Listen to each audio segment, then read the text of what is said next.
So I was checking into our records the other day and I saw that I had reached out to you for the first time in 2012, and it was because Dr. Cole was going to be in Washington to see if you wanted to attend an event. But I don't think you had really been involved with the school on any other activities before then. So what made you decide at that point to start becoming involved with the school?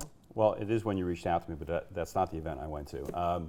I think the school had been reaching out to me for a few years prior to that, but my first real experience was when you invited me back to campus, and I came back here and saw all the changes that have happened over the last 35 years or so since I've been at school. So it was great to see that, and that got me more interested in the school and how I can give back in some way. Okay. And had you been thinking about coming back to the school at all before then? I hadn't been thinking about coming back to the school, but I have been thinking about, I've been very fortunate in my career and thinking about what are the touchstones in my life that have helped me get to where I am today. And Montclair State was certainly one of those because it was a great 4-year education I got here. It really created the foundation I was able to help me in getting my career going. And then as you get later in your career, you think about how can you give back in some way, and what ways could that be, and who are the people in the organization that have really helped you, and Montclair State was one of those. That's great. And you've come back and you've talked to students to share your experience. You brought back a Koch recruiter to talk about opportunities at Koch for students. How is it interacting with the students, being in a classroom, kind of, being on the opposite end of where you were when you were a student? Yeah, well, I mean, that's the most fun because it gives you a chance to actually get into a one-on-one dialogue, a very close dialogue with students who are really, they're inspired. You're trying to inspire them. They're trying to think about how you can be successful and how they can be successful if you were successful coming out of Montclair. So they're looking at you as somebody that they can aspire to achieve some of the same things. So it's a great opportunity to connect with them one-on-one or in a smaller group setting and share my story, because my story is a story that they can relate to, one that I worked through college. I worked all my years in college. I came from a working class family. My parents did not go to college. So for a lot of the students here, it really resonates and connects with them, and it says, yeah, what could be? And you decided to join the School of Business Advisory Board as well. What made you decide that you wanted to get involved at that level? Well, I'm not known to do anything halfway, so I think once I realized that there was a better and bigger way for me to get engaged with the university through the advisory board, that encouraged me and inspired me to do that, and in the thinking that I could have even a bigger influence on the direction of the business school. And the timing was terrific too, because it was just a couple of years before the new business school was built, but it was already underway and the plans were there, so it just felt like a really good time to get involved and have some impact on the school. And how do you feel like you're having an impact by being on the advisory board? I'm pretty outspoken. I think in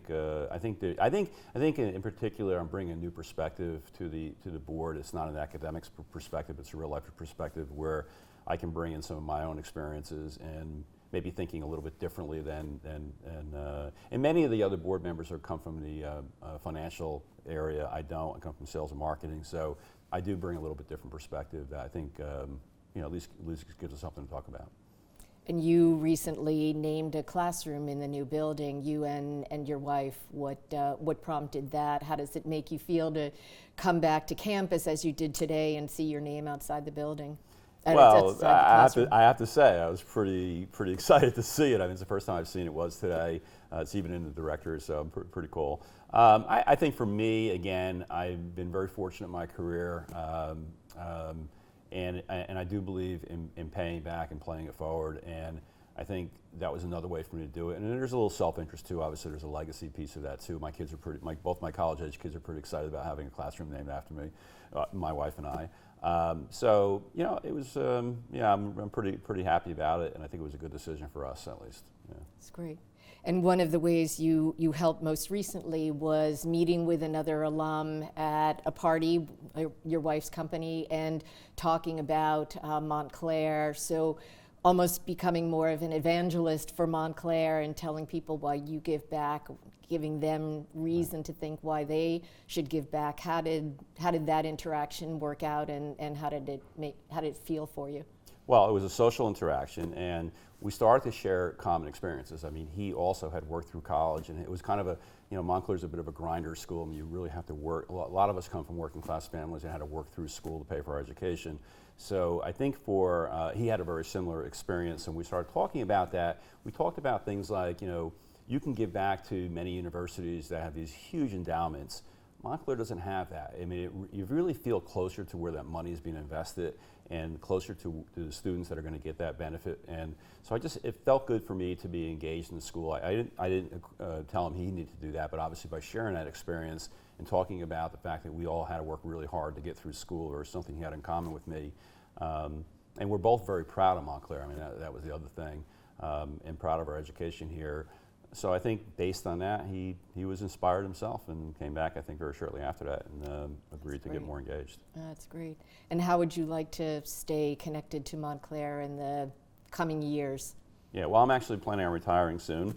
So being involved with Montclair, I will have more time to be engaged in Montclair, and I'd like to do more. I mean, I live fairly far away, but as much as I can, I would love to give more to the school, whether it's through teaching an MBA program or being involved in the sales organization. I know they're creating a new sales organization here, if I can be involved in that in some way.